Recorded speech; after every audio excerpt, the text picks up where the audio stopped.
अगर सोचिए, मैं आपसे कहना चाहता हूँ कि बहुत लोग कहते हैं ना कि पास्टर आनंद, आप जो ये कह रहे हैं कि परमेश्वर का भला होना हमेशा, अभी ठीक है, मैं आपको बताता हूँ। तो नहीं लोग पाप करते, उनका क्या ऐसा क्या? देखिए, जैसे बाइबल में एक और वचन कहता है कि क्या हम उसकी कृपा को, जो भला है, तो उसको हम तुच्छ जानते हैं?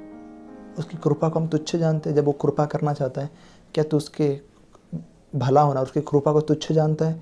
क्योंकि हाँ नहीं, वो कृपा कृपा कर नहीं। देखो, अगर कोई व्यक्ति कृपा को ना समझे और फिर भी पाप करते रहे, उसका प्रॉब्लम है, और ज़बरदस्ती करता रहे, उसका प्रॉब्लम है। लेकिन एक बार जब कोई प्यार से भर गया परमेश्वर के, वो गलत काम नहीं कर सकता जब तक वो सच में भर। अगर नहीं भरा, इसके लिए कर रहा है वो, अगर भर जाए तो कर ही नहीं सकता।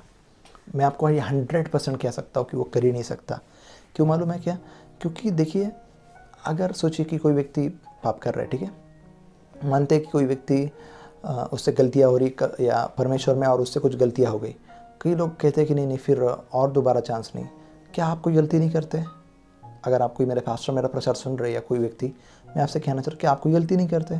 और समझो आप बहुत अच्छे काम करते हो, लेकिन एक दिन कोई गलत काम हो गया आपसे, जो कि कोई इंसान परफेक्ट नहीं है, इसके लिए यीशु को आना पड़ा था। और यीशु में अभी आने के बाद भी हमें, तो क्या आप कहोगे कि नहीं नहीं हम परफेक्ट हैं? मैं आपको बहुत बता सकता हूँ कितने पाप हम दिन में करते हैं। आपको कोई पाप की ज़रूरत नहीं कि कोई गंदे काम करने की।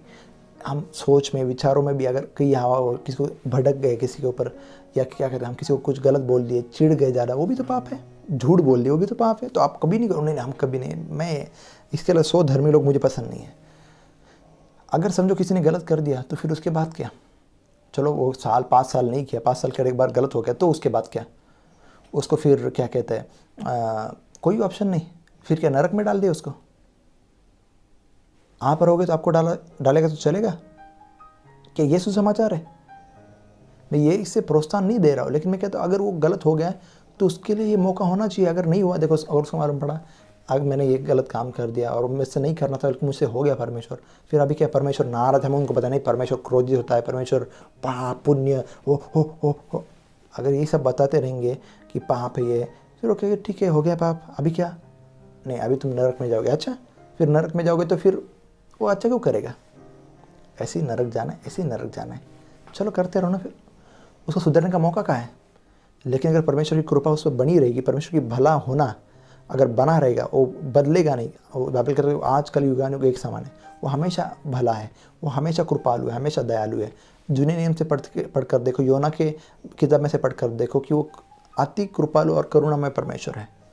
तो नए नियम में भी और वो है दयालु, जब यीशु मसीह को भेज रहा है। तो अगर वो सोचो कि तो फिर वो व्यक्ति को कोई मन फिराव नहीं है, उसको मालूम बुराई की ओर जाने का उसका तो पूरा धाड़स होगा, क्योंकि उसको मालूम है ऐसे तो मारना है, ऐसे भी जाना है नरक में, और पाप करो नहीं। लेकिन परमेश्वर का भला होना, तुम चाहे जैसे भी हो, मैं प्रेम करता हूँ, क्योंकि तुम जब बुरे ही थे, पाप में ही फंसे, तभी मैंने तुम्हारे लिए जान दी ना। तो अभी क्या सोच रहे हो कि तुम ऐसा करोगे तो ऐसा होगा?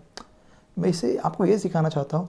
मैं ये नहीं कह रहा कि गलतियाँ करो, लेकिन अगर हो जाए तो परमेश्वर से दूर मत भागो। परमेश्वर अब भी आपसे प्रेम करता है, और अगर आपसे बहुत कुछ गलतियाँ कमियाँ होती रहेगी, बहुत कुछ, और गलत पाप पे भी आप फंसे रहोगे, मैं आपसे कहना चाहता हूँ उसमें भी खुद को एक चीज़ याद दिलाओ कि मैं मसीह में परमेश्वर की धार्मिकता हूँ। आप क्या याद दिलाओगे? मैं मसीह में परमेश्वर की। आप जो भी पाप करते रहोगे, आपको कि पास्टर ये क्या कह रहे हैं आप, मुझे अच्छा नहीं लगता है, ये सब में गलत नहीं, खुद को याद दिलाए। क्यों मालूम है क्या? क्योंकि आपकी जो अभी आइडेंटिटी वो मसीह में है। आपके करने पर, आपके कामों पर, आपकी चीज़ों पर नहीं है। ये थी पहले आदम के द्वारा, लेकिन अभी नहीं है। अभी आपकी आइडेंटिटी किस पर बनी है? अभी यीशु मसीह पर बनी है। तो आप भले शरीर में गलतियाँ कर रहे हो, पाप हो रहा है आपसे, लेकिन तभी खुद को याद दिलाओ कि आप मसीह में परमेश्वर की धार्मिकता है। और जब आप खुद को ये याद दिलाते रहोगे, ये आप में फिट होगा। क्योंकि जो आप विश्वास करते हो उसे बोलना ज़रूरी है। हम विश्वास करते हैं इसलिए क्या करते हैं? बोलते हैं। मैंने विश्वास किया, मैंने बोला। हम विश्वास करते इसलिए हम बोलते हैं। तो जो हमारा विश्वास है हमें उसे बोलना चाहिए। एक दिन क्या होगा, जब आप बोलते हैं, आप कुछ ना कुछ प्रभाव डाल रहे हैं आपके जीवन पर। जैसे यीशु परमेश्वर ने कहा कि उजाला हो, तो कुछ प्रभाव डाला। ज़बान में सामर्थ होती है। तो आपका बोलना, आप जब भी बोलोगे कि आप मसीह में परमेश्वर की धार्मिक, जब आप गलत करो तभी भी बोलो, और परमेश्वर के पीछे चलते रहो। जो से भी आपको होता है चलते रहिए, और ये एक दिन उस पाप को तोड़ देगा, उस एक बंधन को तोड़ देगा। क्योंकि ये ट्रुथ है, आप मसीह में परमेश्वर की धार्मिकता है। क्योंकि शैतान भी लगेगा कि बहुत दिन तक आपको सताएगा, और इसे मालूम पड़ेगा कि मैं इसे हटा नहीं पा रहा हूँ परमेश्वर से, इसके अंदर से वचन नहीं जा रहा है जो सत्य है। फीलिंग में उसे बहुत दे रहा हूँ कि तू गलत है, तू पापी है, तू ऐसा है, बट ये स्वीकार नहीं कर रहा है उस बात को। वो हारेगा और परमेश्वर का वचन उधर विजयी होगा कि और वो आपको धर्मी बनाएगा और बनाए हैं, आपको सिद्ध भी करेगा, स्टेबल भी करेगा फिर,